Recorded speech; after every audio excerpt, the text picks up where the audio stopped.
Armoor municipality కేంద్రంలోని fertiliser దుకాణాల్లో తనిఖీలు నిర్వహించిన వ్యవసాయ అధికారి హరికృష్ణ, ఆర్మూర్ తహసీల్దార్ గజానన్, ఆర్మూర్ టౌన్ సిఐ రవికుమార్.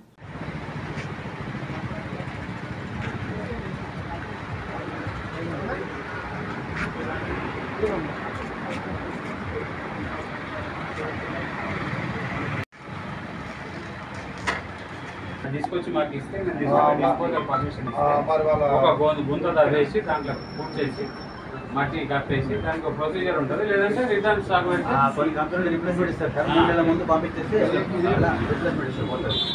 కంపెనీలో రిటర్న్ పెట్టేసి వాళ్ళు కంపెనీలో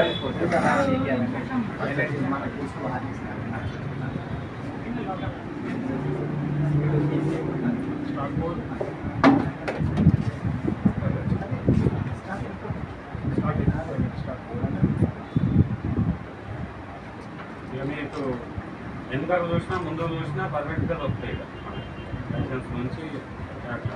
ఇంకా కొందరు బద్దకం వేసి రాయకపోవడం అట్లాంటివి ఏమైనా ఉంటే ఈ మధ్యన ఇప్పుడు ఇన్స్పెక్షన్ కాల్ కూడా సెట్ అయిపోతుంది. అందరూ పర్ఫెక్ట్గా మెయింటైన్ చేయాలని చెక్ చేస్తున్నాం కాబట్టి అందరూ రాసుకుంటుంది. అట్లాంటివి ఏమి ఉండదు.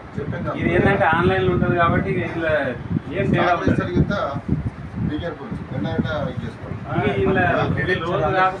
రోజు అప్డేట్ అయిపోతుంది. కొట్టిన పీసాలు వెళ్ళిపోతుంది. అదే వచ్చింది అలా ఎంటర్ అయిపోతుంది. ఇక్కడైతే మాకైతే కస్టమర్ మాకైతే బిల్ ఎప్పుడు ఇస్తారు.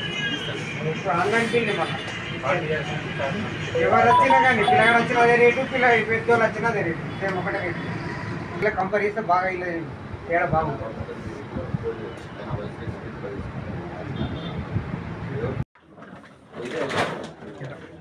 జనరల్గా చట్టం ఏం చెప్తుంది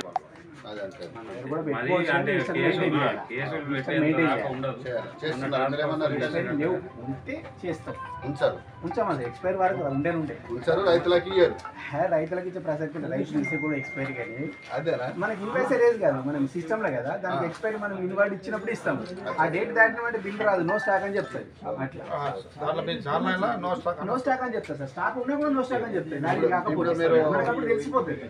అట్లా మీరు డాడీకి కొట్టే ఏంటిది లిక్విడ్ ఏమి ఇస్తారు? డాడీకి దేని కొరకు సార్? ఇప్పుడు వడ్లకు ఏమన్నా ఇస్తారా? అలా కాదు, దానికి 10 రకాలు ఉంటాయి.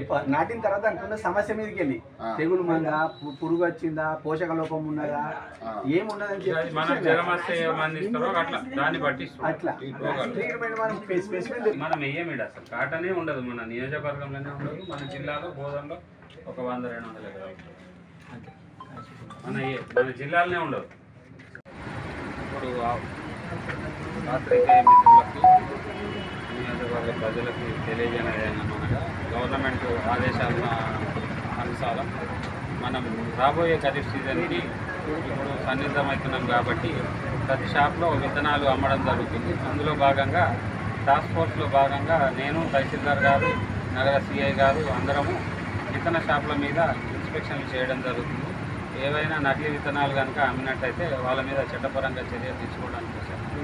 అదే మంచి విత్తనాలు, నాణ్యమైన విత్తనాలు సకాలంలో రైతులకు అందించాలనే ఉద్దేశంతో గవర్నమెంట్ ద్వారా వచ్చిన ఆదేశాల అనుసారం అన్ని షాపులు విజిట్ చేసి అన్నీ చెక్ చేసి రైతులకు నాణ్యమైన విత్తనాలను అందుబాటులో ఉంచే విధంగా చర్యలు తీసుకోవడం జరుగుతుంది.